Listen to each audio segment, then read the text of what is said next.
What's good, everybody? Today I thought I would bring back Horus Stun, a different version, a better version, to be quite honest.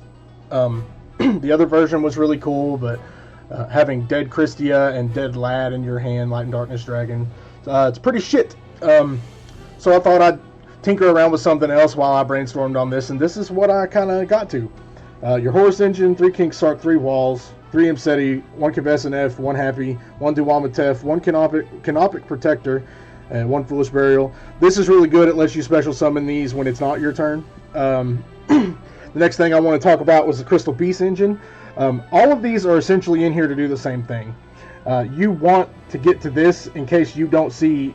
you want to get to Walls in case you don't see King Sark, in case you don't see Imseti. So Foolish Goods lets you dump the Rainbow Bridge of Salvation, and then you can banish this from the graveyard and add 1 Crystal Beast and then 1 field spell to your hand. I think that's pretty cool. And then what this lets you do is if you activate this and you don't want to put anything back, you grab whatever Horus card that you need and you put this back on the bottom. So now the other one is live if you need it. And then also, Foolish Goods is cool with Metal Foes Fusion. They kind of serve the same purpose as King Sark there and Imseti. It's a free draw. It may or may not come out. I like it, but I'm not entirely sure if it's going to stay. Trade in because there's a bunch of level 8s, and speaking of level 8s, we have Vanity's Ruler. This is 2 tributes just like Christia and Lad. However, this only locks out your opponent. You can't special summon it. However, if they're locked, you can still do Horus things. And even better than Light and Darkness Dragon, Inspector Border is up there. These do not activate. Your Horus cards do not activate to special summon. They do not start chain links.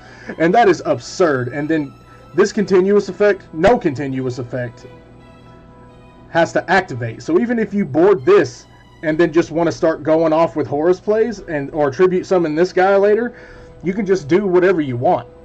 It's pretty crazy. And then let's get to the trap cards here. I don't think Summon Limit is bad, allow me to preface. However, I do think Solemn Strike is better, and I think Solemn Judgment is necessary given you're just going to have board presence and you're going to be met with removal.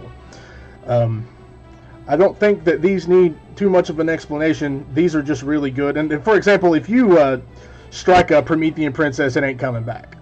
If you strike a Zealantis, it's not coming back. Those kinds of things. Skill drain, I don't really have to explain that at all, and there can be only one is crazy. Everything in here is different, and that's really cool. And then we get to the extra deck. IP, shouldn't have to explain that. Azalea, I really like that because especially in this variant, there's going to be more spells in the grave because, you know, King Sark might discard one of these, and then Foolish and Terraforming. You're just going to have spells in there, and it's more likely to stick. And even if not, there's some niche situations that come up. I don't feel like I need to explain...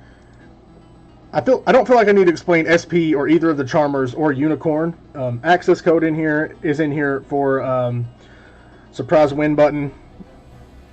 Zealantis, there's an OTK with it, which I've been trying to work in here. And so far, it's pretty cool, especially when you bring it back and co-link it with... you can co-link it with SP, and you can co-link it with Access and Unicorn. It's pretty cool. And then Underworld Goddess, I just don't like shit that I can't remove, so that's in here, just yeet, you know. And then Xenophon, it's good against all the graveyard decks, especially fire. Photon Lord allows you to set up a negate, so you can play under Nibiru or maybe something like Droll, but that has yet to come up. Cicada King, it's kind of cool to rip an extra deck card, but it's a time card. It's in here for that burn damage. Zombie Vampire, love this card. I make it often.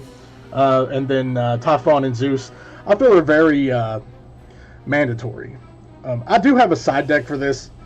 However, it's the hand traps that are not in the main deck mostly. I don't know that I like hand traps right now. Are they good turn 1? Yeah, absolutely. I mean, turn 2, absolutely.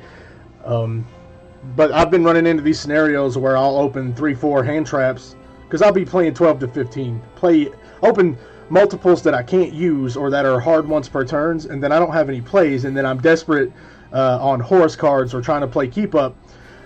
I don't really like that. I mean, these things kind of do what they need to do, but you can't just rely on that. You feel what I'm saying? Anyway, this deck is stupid. Yu-Gi-Oh is stupid, and we love it.